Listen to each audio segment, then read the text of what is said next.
여러분, 요새 지구가 죽어간다, 생태계가 엉망이다 라는 말이 많습니다. 그래서 친환경적인 전기차나 에코백 등등 여러가지 자연을 지키기 위한 대책들이 나오고 있는데요. 자연재해나 혹은 전쟁, 어떠한 이유로 지구에 더 이상 인간이 살지 못하게 된다면 우리는 어떻게 될까요? 지구가 서서히 멸망해 간다면 인간은 어디서 살아야 될까? 오늘 이야기 되게 흥미롭게 준비했어요. 보시는 분들도 그랬으면 좋겠습니다. 지구의 생태계를 뜻하는 단어가 있습니다. 바이오스피어. 그리고 이 바이오스피어2는 지구 멸망에 대비해 인간이 만든 작은 지구인데요. 오늘은 이 작은 지구, 바이오스피어2에 대한 이야기입니다. 핵 전쟁 같은 재난이 일어났을 때 피난처로 사용될 제2의 지구를 연구해온 시스템 생태학자 존 P. 앨런이 기획하고 미국의 억만장자 사업가인 에드 베스가 1억 5천만 달러, 그러니까 우리나라 돈으로 약 4,160억 원을 지원하면서 시작된 초대형 인공 생태계 프로젝트 바이오스피어2. 쉽게 말하면 작은 지구를 돈과 인력 그리고 머리를 써서 하나 더 만든 거예요. 이 작은 지구는 미국 애리조나주 투싼 사막의 축구장 크기의 약 2배에 달하는 4,000평 규모로 지어졌는데 철골과 유리 콘크리트로 구성된 거대한 온실 형태로 설계됐고 열대 우림과 습지, 사막과 초원, 바다 등 5가지 자연구역을 현재 지구와 똑같이 갖추고 있었습니다. 또한 해당 구역에 어울리는 수백여 종의 동식물과 수십여 종의 어류와 어패류 등 심지어 카리브해에서 공수한 산호초까지 3,000여 종에 달하는 생물들을 여기다가 다 가져다 놨어요. 이처럼 미니어처 지구와 다름없는 바이오스피어2를 만들기 위해서 7년 동안 무려 400여 명의 전문가들이 동원됐습니다. 그렇게 1991년 9월 26일 전 세계에서 선발된 8명의 첫 번째 연구팀이 작은 지구 바이오스피어2로 들어갔습니다. 식물학자, 해양생물학자, 의사, 엔지니어 등으로 구성된 이들의 목표는 단 하나. 2년 동안 외부와 완전히 차단된 이 바이오스피어2 안에서 오로지 자급자족하며 생존하는 것. 이 실험이 성공한다? 그러면 다른 곳에서도 이거 지어서 인간 살 수 있는 거예요. 8명의 연구원들이 바이오스피어2로 들어간 지 5일째 키우는 닭이 알을 낳았고 젖소의 몸에서 젖을 짜고 딸기를 첫 수확하고 4개월 후에는 밀까지 수확을 해요. 이들은 40분이면 배달되는 피자를 먹는데 무려 4개월이라는 시간이 걸렸고 단 한 잔의 커피를 마시기 위해 열대 우림 지역에서 직접 커피 나무를 기르고 원두를 수확해야 했습니다. 하지만 현대 문명에 살던 그들은 서서히 원시적인 생태 환경에 적응하며 자급자족 생존을 해 나가고 있었어요. 그러니까 적응을 잘 해나가고 있었던 거죠.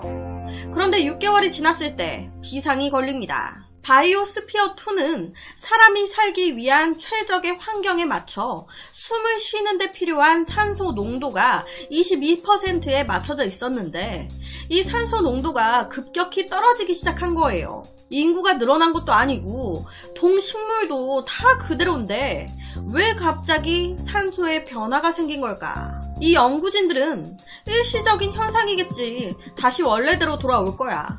계속 이러면 식물을 더 심으면 되지 않겠어? 식물을 더 심으면 산소 농도가 정상화될 거야. 연구진들은 산소 농도를 높이기 위해 노력을 했습니다. 하지만 실험 16개월 차에는 22%가 정상 수치인데 이 산소 농도가 14.5%까지 떨어지는 거예요. 이거는요, 해발 4,500m에 해당하는 산소 수치입니다. 한라산보다 2~3배 더 높은 곳에 서 있는 것과 똑같아요. 그러다 보니 인간 어떻게 되겠습니까? 고산병에 시달리기 시작하는 거예요. 산소가 계속 떨어지면 동식물이며 사람은 숨을 쉴 수가 없어요. 다 죽는 거예요.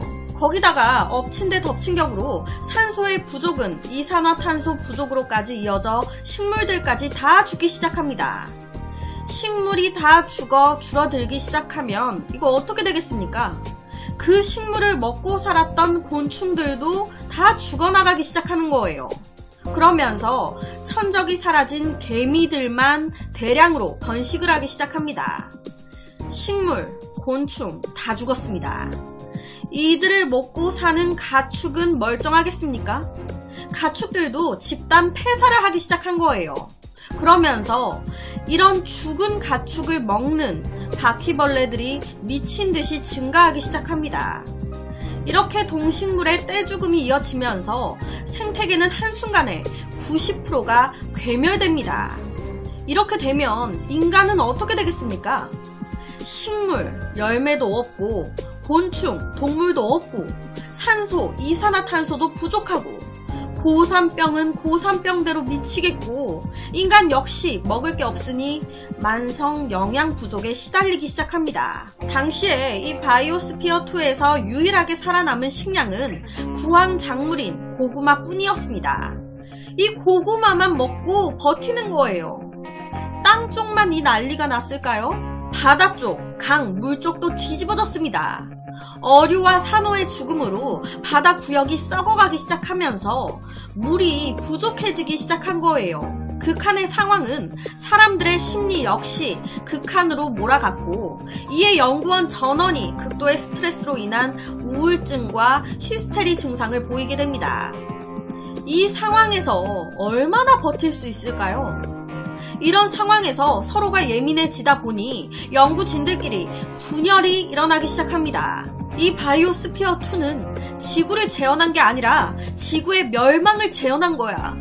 나는 지구 멸망을 경험하러 온 게 아니야. 나 지금 여기서 나갈래. 또 다른 일부는 안 돼, 얼마 안 남았어. 프로젝트 기간 거의 다 끝나가는데 지금 나가면 어떡해. 조금만 참자. 그러면서 자연스럽게 8명의 연구진들이 분열로 서로 편이 갈리기 시작했고 인간이라면 마땅히 해야 할 서로 간의 사회적 교류를 끊어버립니다. 먹을 것도 없어지기 시작하다 보니 서로를 의심하고 폭력적으로 변해요. 내가 잠들었을 때 내가 먹을 식량을 저놈들이 훔쳐가진 않겠지? 오롯이 생존 본능만 남아서 먹을 것에 집착하며 서로를 증오하고 경계하기 시작한 거예요. 참, 지구와 똑같은 환경으로 만든 거였어요. 지구가 멸망하면 어디 가서 살 거야? 지구가 아닌 다른 곳에 지구 같은 곳을 또 하나 만든다는 취지였습니다. 지구와 똑같이 만들었는데 2년도 채 안 돼서 왜 이런 상황이 돼버린 걸까요? 사실 이 프로젝트는 애초에 설계부터 문제가 있었습니다. 앞서 말씀드렸지만 이 연구센터가 지어진 곳이 사막이었어요. 투싼 사막. 그러다 보니 건물도 없고 뭐가 없어. 해가 비치면 이 연구센터 전체에 햇볕이 많이 비치겠죠. 이거를 일조량이라고 하는데 이 일조량이 풍부한 사막의 특성을 이용하기 위해 온실처럼 외관을 유리돔 형태로 만든 바이오스피어2. 그런데 이 유리돔이 햇빛을 반사시키는 바람에 정작 시설로 들어오는 일조량은 절반도 되지 않았고 이 일조량 부족으로 식물들이 광합성을 제대로 하지 못해서 산소 생산량이 떨어지게 된 거예요. 그러면서 이 모든 상황이 시작이 돼버린 겁니다. 햇볕이 이렇게 중요한 거예요. 또한 이 연구팀은 식물이 잘 자라는 비옥한 토양을 만들기 위해서 탄소를 포함하고 있는 물질, 그러니까 탄수화물이나 단백질, 지방, 비타민 등 이런 유기물 함유량이 높은 흙을 이용했어요. 그런데 오히려 이 흙 속에서 탄수화물, 단백질, 지방, 비타민 등 이 유기물이 다량의 산소를 먹어 치우는 거예요. 얘네들이 다 먹어버려, 산소를. 그러다 보니 산소 농도가 급격히 더 떨어졌던 겁니다. 문제는 이것뿐만이 아니었어요. 식물이 산소를 만들기 위해서 반드시 필요한 게 이산화탄소인데, 당시 바이오스피어 2에 인공적으로 만들어진 콘크리트 산이 있었어요. 그런데 이 콘크리트 산 때문에 이산화탄소가 줄어들면서 식물들이 산소를 못 만들어내는 거예요. 왜? 이 인공산을 만들기 위해 사용됐던 이 콘크리트 속 석회 성분이 식물들이 먹어야 될 이산화탄소를 지가 다 가져가 흡수시키니까 식물들이 이산화탄소를 못 먹는 거예요. 그걸 먹어야 산소를 내뱉는데 콘크리트 산 이게 이산화탄소를 흡수시키는 그런 성질이 있어서 지가 다 가져가. 식물은 뭐 먹으라고.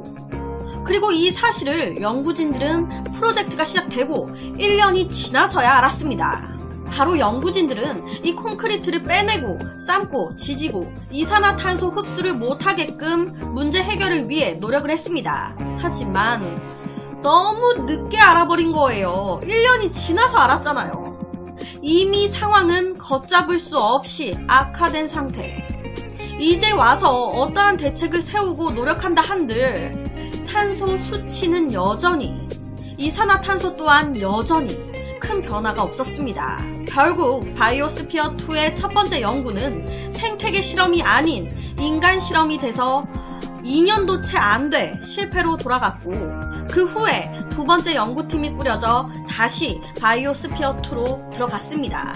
하지만 두 번째 팀은 10개월도 채우지 못한 채 생태계 실험은 허무하게 중단이 됐습니다. 두 번째 지구를 만든다는 취지로 굉장한 화제가 됐었던 바이오스피어2.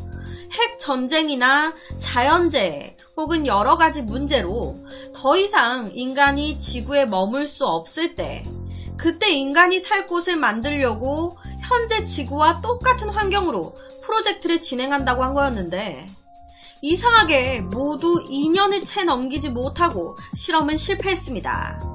만약 프로젝트가 아닌 실제 지구였다면 모두 전멸, 종말했겠죠? 이런 거 보면 정말 자연, 지구, 신기한 것 같습니다. 인간이 살 수 있는 최적의 환경을 만든다는 건 정말 쉽지 않은 것 같습니다. 현재 이 실험시설은 대학교 실험실과 관광지로 사용되고 있다고 하는데요. 실험시설은 공개했지만 이런 연구는 계속적으로 진행 중인 것 같습니다. 만약에 이 실험이 성공했다면, 후에라도 성공하게 된다? 그러면 나사에서 우주, 화성에 대한 것만 잘 연구해주면 화성에 이거 딱 지어놓으면 인간 살 수 있는 거예요. 굳이 뭐 화성이 아니어도 이것만 지으면 인간이 살 수 있는 거죠. 그런데 뭐 실패했으니 계속적으로 연구를 하겠죠. 그래서 오늘은 결국 지구는 인간이 만들 수 있는 영역이 아닌 건가? 라는 생각이 드는 제2의 지구에 대한 이야기를 가지고 왔습니다.